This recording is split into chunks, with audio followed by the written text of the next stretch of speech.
नरेंद्र मोदी जी से आपने कल मुलाकात की, उनको आशीर्वाद दिया कल। हमारे पास आए थे, उन्होंने प्रणाम किया। हमारा नियम है, हम लोग आशीर्वाद देंगे, जो आएगा उसको आशीर्वाद देते हैं। नरेंद्र मोदी जी हमारे दुश्मन थोड़े हैं, सदा उनके हित की बात कह रहते हैं। जब उनसे कोई गलती हो जाती है तो हम उसको भी कहते हैं। देखिए, हम सब लोग हिंदू धर्म के, सनातन धर्म के पालन करने वाले लोग हैं। हमारे यहाँ पुण्य पाप की भावना बताई गई है। सबसे बड़े पाप गौ घात आदि बताए गए हैं, लेकिन उससे भी बड़ा घात विश्वासघात बताया गया है। आपके जो उद्धव ठाकरे जी हैं, इनके साथ विश्वासघात हुआ है और इसी बात की पीड़ा बहुत सारे लोगों के मन में है।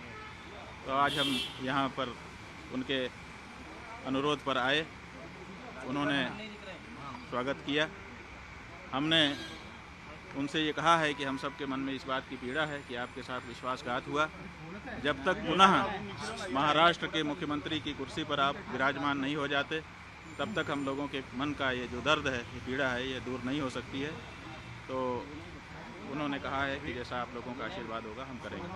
महाराज जी, लेकिन हिंदुत्व की बात कर रहे हैं कि जो विश्वासघात की बात कर रहे हैं, ठाकरे से निकला, वो कहते हैं कि हिंदुत्व हमारा हिंदुत्व है। बीजेपी कहती है कि हमारे साथ विश्वासघात हुआ है। देखिए, किसका हिंदुत्व असली है तो ये जानना पड़ेगा कि जो विश्वासघात करे वो हिंदू नहीं हो सकता है। जो विश्वासघात सह ले वो तो हिंदू होगा, क्योंकि उसके साथ विश्वासघात हुआ है। तो जिन लोगों ने विश्वासघात किया वो कैसे हिंदू हो सकते हैं? नहीं, बीजेपी का कहना है कि पहले उद्धव ठाकरे ने बाकी लोगों के साथ मिलकर उनके साथ विश्वासघात किया और यही वजह है कि बाद में उत्तराधिकारी आपको बोलते हैं हम हैं, उनके विचारों के उत्तराधिकारी है। उद्धव जी बोलते हैं हम हैं विचारों के उत्तराधिकारी। भाई, हम कह रहे हैं कि उद्धव ठाकरे जी के साथ विश्वासघात हुआ है।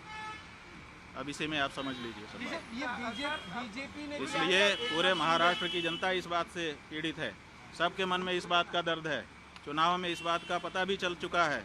अब तो ये बात प्रमाणित हो चुकी है कि महाराष्ट्र की जनता इस बात को मानती है कि उद्धव ठाकरे जी के साथ विश्वासघात हुआ है, और ये ठीक नहीं है। ये जनता का भी अनादर है। जनता जिसके लिए बहुमत देती है उसको उसके समय तक के लिए बनाए रखना चाहिए।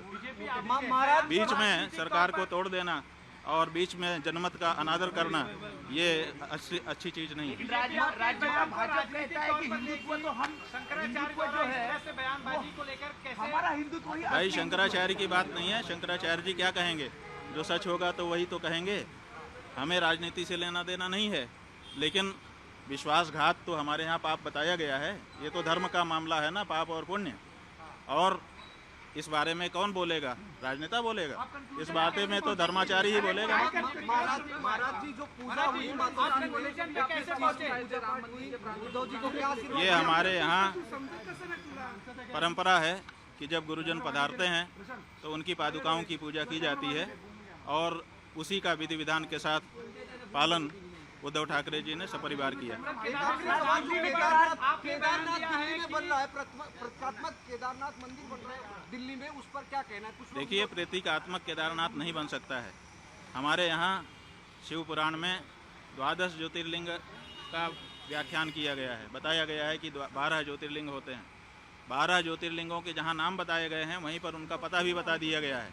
और ये कहा गया है, जैसे सौराष्ट्रे सोमनाथम, पहले कहा सौराष्ट्र माने पता, उसके बाद कहा सोमनाथ। उसी तरह से केदारम हिमवत पृष्ठे, जो केदार है वो हिमालय के पृष्ठभाग में है, माने हिमालय में केदार है। तो आप दिल्ली में कहाँ से ला के रख दोगे केदार को? जब पता साफ साफ बताया गया है कि ये यहाँ लोकेटेड है, तो आप उसका लोकेशन क्यों बदलना चाहते हैं? क्यों जनता को भ्रम में डालना चाहते हैं? आप भगवान के 1000 नाम है, किसी नाम से स्थापना करके पूजा करिए, लेकिन केदारनाथ धाम दिल्ली में बनेगा, ये अनधिकार चेष्टा है और ये नहीं होना चाहिए। क्या इसके पीछे राजनीतिक वजहें हैं? भाई, बहुत सारी राजनीतिक वजहें हैं। हमारे सभी जो हमारे धर्म स्थान हैं वहाँ पर राजनीति वाले प्रवेश कर रहे हैं, और अब हमारे धर्म स्थान में जहाँ प्रवेश करने में दिक्कत हो रही है, आप केदारनाथ में देखिए 228 किलो सोने का घोटाला हो गया। आप पत्रकार लोग क्यों नहीं उठाते हो? तो जब वहाँ पर घोटाला हो गया तो अब आप दिल्ली में केदारनाथ बना लोगे, वहाँ पर फिर दूसरा घोटाला करोगे। 228 किलो सोना केदारनाथ से गायब कर दिया गया। ये कहाँ का नियम है? क्यों नहीं उठाते हो प्रेस वाले इस बात को? आज तक कोई जांच तक नहीं बैठाई गई। 228 किलो सोना का घोटाला केदारनाथ में हो गया। कौन जिम्मेदार है? क्यों इस बारे में जांच नहीं होती है? क्यों भाई इस बारे में निर्णय नहीं होता है? और अब आप कहेंगे हम दिल्ली में ही केदारनाथ बना लेंगे, ये नहीं हो सकता। नरेंद्र मोदी जी से आपने कल मुलाकात की, उनको आशीर्वाद दिया कल? हाँ, वो हमारे पास आए थे, उन्होंने प्रणाम किया। हमारा नियम है, हम लोग आशीर्वाद देंगे, जो आएगा उसको आशीर्वाद देते हैं। नरेंद्र मोदी जी हमारे दुश्मन थोड़े हैं, हम उनके हितैषी हैं, सदा उनके हित की बात कह रहते हैं। जब उनसे कोई गलती हो जाती है तो हम उसको भी कहते हैं कि तुमसे ये गलती हो रही है। आपको लगता है वो हमारे दुश्मन नहीं है। उद्धव जी ने आपके जरिए बीजेपी के साथ वापसी को लेकर ऐसी कोई बातचीत? नहीं, हमारे जरिए हम कोई लाइजनर नहीं है। हमको श्रद्धा पूर्वक उन्होंने बुलाया था। हम, जैसा कि हमारा नियम है, श्रद्धा से बुलाने पर जाते हैं। हम आए, उन्होंने पादुका पूजन किया और अपनी जो उनकी अपनी बातें थी वो भी हमारे सामने रखी, हमने उनको सुन लिया। ये जो बात हम कह रहे हैं वो हम अपने मन की बात कह रहे हैं और पूरे महाराष्ट्र की जनता की बात।